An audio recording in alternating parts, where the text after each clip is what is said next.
मैं डॉक्टर अमित भटनागर पंतनगर कृषि विश्वविद्यालय में सस्य विज्ञान विभाग में प्रोफेसर के पद पर कार्यरत हूं और मेरा ये प्रयास है किसानों तक रिसर्च फाइंडिंग्स पहुंचे, अनुसंधान कार्य पहुंचे, ताकि खेती में वो सही काम कर सकें और उनको अच्छा उत्पादन मिल सके।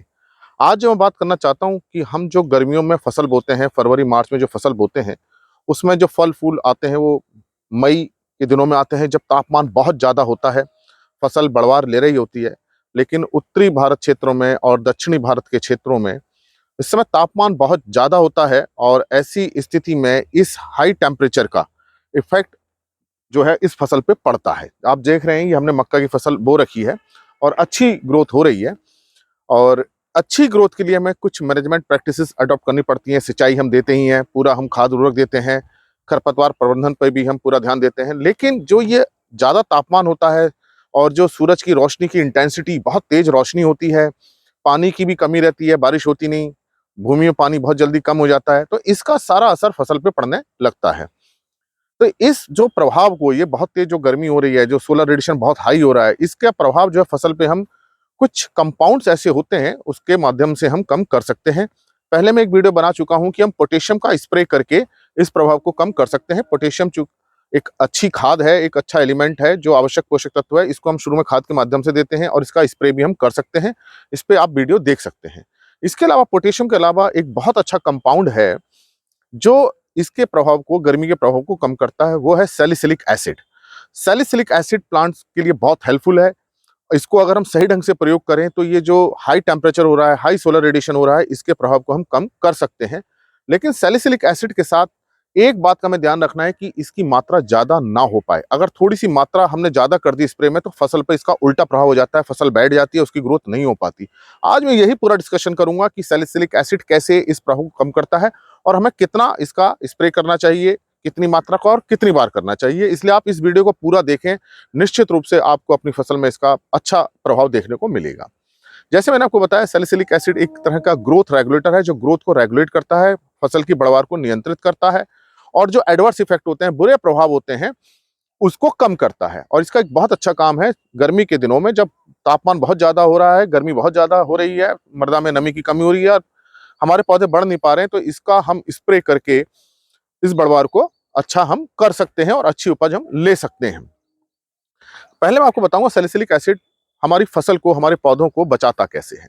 देखिए, जब हाई टेम्परेचर होता है, तापमान बहुत ज्यादा है, सूरज की गर्मी बहुत तेज हो रही है, तो सबसे पहला प्रभाव क्या होता है, इस पत्तियों में से पानी उड़ने लगता है, जिसे हम ट्रांसपिरेशन कहते हैं। और ये ट्रांसपिरेशन इस पत्तियों में छोटे छोटे छिद्र होते हैं जिसको हम स्टोमेटा कहते हैं, उसके माध्यम से होता है।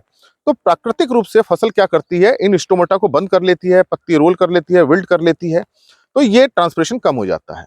तो अगर स्टोमेटा क्लोज हो जाए तो ये पानी का उड़ना कम हो जाएगा। वैसे तो प्लांट के अंदर खुद की एबिलिटी भी होती है, लेकिन अगर हम प्लांट ग्रोथ रेगुलेटर को हम डाल देते हैं तो स्टोमेटा क्लोजिंग और अच्छी हो जाती है और ये पत्तियों के अंदर पानी बना रहता है।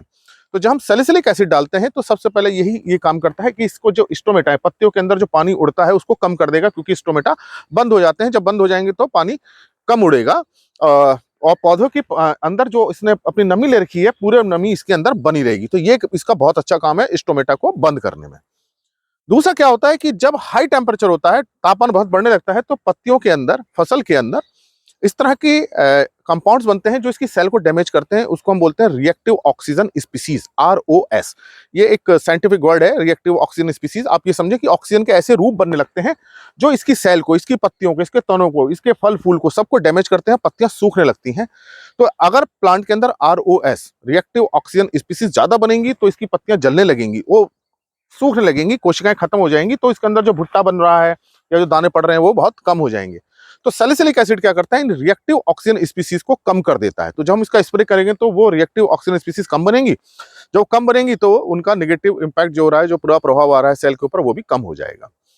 तीसरा इफेक्ट ये देखने को मिलता है कि जब प्लांट के अंदर ये रिएक्टिव ऑक्सीजन स्पीसीज बनती है तो प्लांट नेचुरली एंटीऑक्सीडेंट्स एंजाइम बनाता है, वो रिएक्टिव ऑक्सीजन स्पीसीज को कम कर देते हैं। तो एंटीऑक्सीडेंट एंजाइम अगर पौधे के अंदर अच्छे हैं तो वो जो ये इस तरह के ROS बन रहे हैं, रिएक्टिव ऑक्सीजन स्पीसीज, इनको कम कर देगा और पौधा हेल्दी रहेगा। तो सैलिसिलिक एसिड क्या करता है, इन एंटीऑक्सीडेंट एंजाइम की एक्टिविटी को बढ़ा देता है। तो प्राकृतिक रूप से तो पौधे के अंदर जो है ही है, सैलिसिलिक एसिड उसको और बढ़ा देगा। तो जो एक तो उसने आरओएस को कम किया, दूसरा जो बन रहा था उसको खत्म करने के लिए उसने एंटीऑक्सीडेंट एंजाइम को बढ़ा दिए। तो ये एक बहुत अच्छा प्रभाव होता है और पौधे की जो सेल्स हैं, कोशिकाएं हैं, वो जलती नहीं है, पत्तियां सूखती नहीं है, पौधा अपने को मेंटेन रखता है। तो एक तरफ जहां उस पौधे के अंदर नमी बनी हुई है, वहीं पौधे की कोशिकाएं भी सुरक्षित रहती हैं, वो उस हाई टेम्परेचर से, हाई सोलर रेडिएशन से, जो हाई लाइट इंटेंसिटी होती है, उससे खत्म नहीं हो पाती। जो चौथा प्रभाव है, ये होता है कि जब किसी पौधे के ऊपर कोई स्ट्रेस आता है, चाहे ठंड का हो, चाहे सूखे का हो, गर्मी का हो, वो अपने अंदर कुछ स्ट्रेस डिफेंस प्रोटीन बनाता है।